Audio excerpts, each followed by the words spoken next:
If you give grace, be reasonable. Understand people got different capabilities, strengths, and weaknesses. Just because it's easy for you don't mean it's easy for me, and vice versa. And also, you ain't always right. That's the biggest thing. And let me tell you something. I'm only speaking for a handful of healthy men. Because I can't speak for everybody. I don't know everybody. Okay. I can speak for the handful of healthy men that I know. Most of the men want to please their partners. The healthy men that I'm talking about. And most of the men, because I talk to them on the phone, know they right. They know they right. They know they right. They know they right. But they wrong. What I mean by that is most men want to protect the peace and happiness of their partners, whether they are right or wrong. And what happens is, for these few healthy men that I'm talking about, is it give women the impression that they're always right. When you're not. We are. When you're not, it's Women just. Women are always right. It's just the guy that cares about you understands it's more important to fix it, more important to protect your peace and happiness than it is to be right. Do you feel like men's feelings and emotions often go unheard in relationships for that reason? Yes, but no. I feel like the few healthy men that I'm talking about, I ain't talking about niggas I don't know. I feel like they do express themselves, but I feel like there's always a challenge to it. It's not, hey, I said this, because this is what I said is how I felt. Mm-hmm. Hey, I feel this way. And it may be a sentence or two. I expressed myself. You heard it. You didn't listen. Mm. You responded. Mm-hmm. You challenged. Yeah. You minimized. Mm-hmm. And that can get frustrating for a man, because it's like, you know, what more can I say? I get to that often. Like, well, I don't got no more. I don't got no more to say. Like, I said everything. At this point, I'll just be repeating myself. It's, do you want to actually hear it and digest it the same way you expect me to hear and digest you? Do you want to actually make adjustments so that I don't feel the way I'm feeling as the same way you expect me to do for you?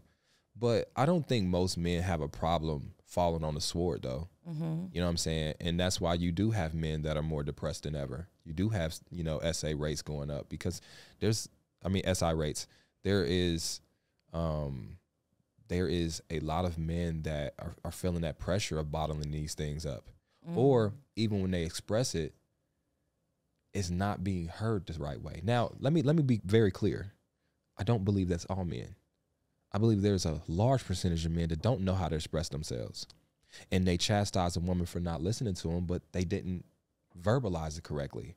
Or because they don't talk often about their feelings, when it comes out, it's clunky. Mm. But then I also feel like there's a pocket of women that ain't used to men expressing themselves properly. That's good. So when a man does express themselves properly and is not as argumentative as they're used to, or it's not as this, that, and other, it comes across in a different type of way, because, hey, man, I express myself. Mm-hmm.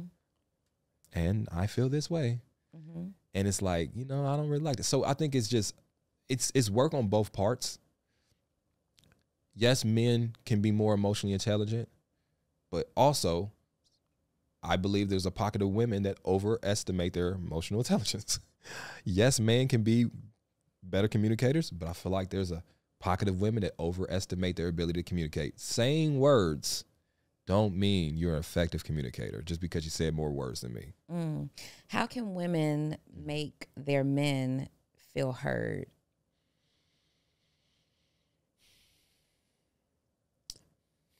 Time and place it. What do you mean?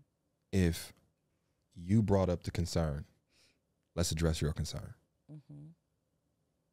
I got mine, but right now we're talking about yours. Mm-hmm. If that man brings up a concern, and odds are, if we're talking about these healthy men, it's not as often. It could be it can be not, here and there. When he does, it probably isn't the time or place for yours at the moment. Mm. And that's a hard thing to swallow, because trust me, I understand. It's like, nigga, but but hold on, And it's so easy to do that. But because there's less chances to gain that man's trust when it comes to these conversations for women, unfortunately, because men don't communicate as often as they should, I think it's more important in those moments to time and place your concerns.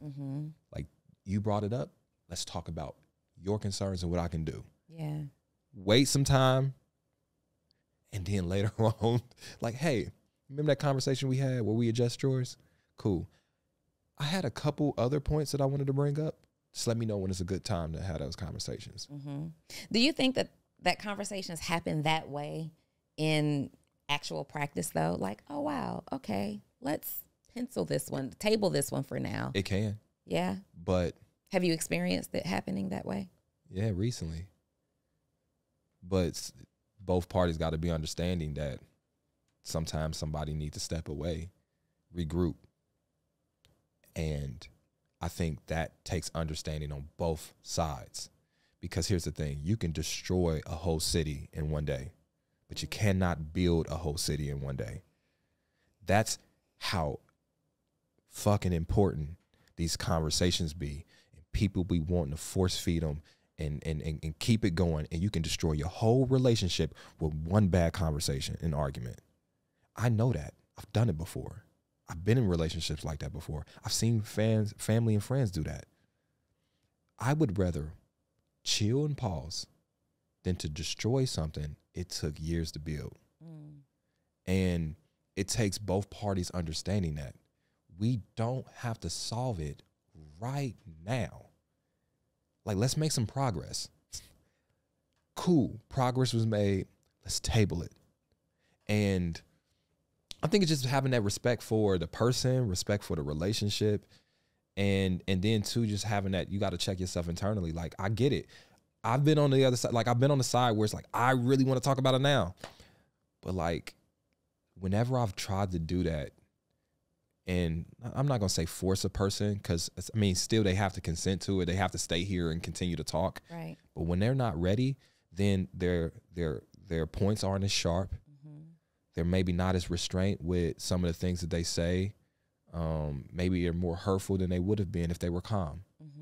And so I just think it's important for us to understand if a person needs a break, they need a break. Yeah. It doesn't mean I don't fuck with you. Don't mean I don't like you. It's just, hey, I value what we have. If I didn't care, then I'll go back toe to toe with you. But because I care, let's just chill for a little bit. We'll come back to it. But then also, what I've learned, because I think we talked about it in the private conversation, like I would call some abandonment issues, right? And so I can recognize the other side of a person not being sure if you're going to come back to the table and talk.